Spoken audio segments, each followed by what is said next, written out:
C'est un grand plaisir d'être parmi vous pour, avec vous, clôturer cette convention scientifique étudiante de décarbonation de la construction ciment-béton et pour partager ensemble le fruit d'un travail collectif d'une grande richesse.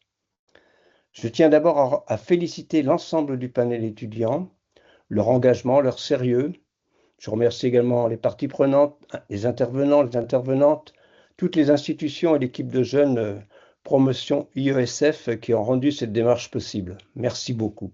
Cette convention a réuni un panel de 50 étudiants et étudiantes tirés au sort parmi des volontaires issus d'écoles d'ingénieurs et d'universités de niveau licence, master et doctorat, venant des disciplines variées et de territoires différents. C'est un peu le modèle de la Convention citoyenne pour le climat à laquelle nous avons participé au CESE dans les années 2020. Pendant 4 sessions de travail réparties entre octobre 2025 et janvier 2026, ces élèves ont consacré plus de 100 heures à écouter, apprendre, questionner, débattre et délibérer collectivement autour d'un sujet central pour notre avenir, la décarbonation de la construction, et en particulier celle du ciment et du béton. C'est un sujet crucial parce que la construction est au cœur de nos sociétés modernes, mais aussi au cœur des défis environnementaux contemporains. Le ciment représente à lui seul environ 8% des émissions mondiales de gaz carbonique, à peu près 2 milliards de tonnes. Pas loin de 2 milliards de tonnes dans un contexte où le dérèglement climatique s'accélère et où les trajectoires de neutralité carbone deviennent impératives.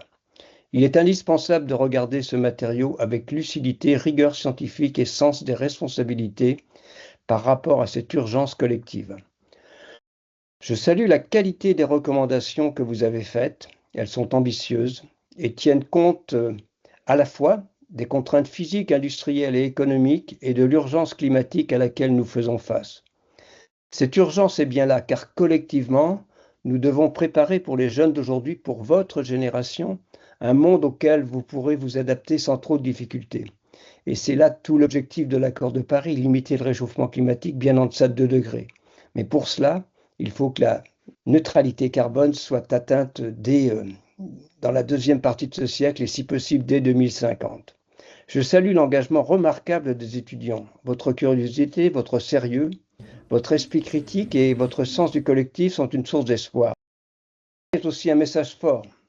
Il montre que la jeunesse scientifique est prête à s'engager dans le débat public, à contribuer au point de vue, à reconnaître les limites des solutions existantes et à penser la transition de matière systémique, ce qui est indispensable.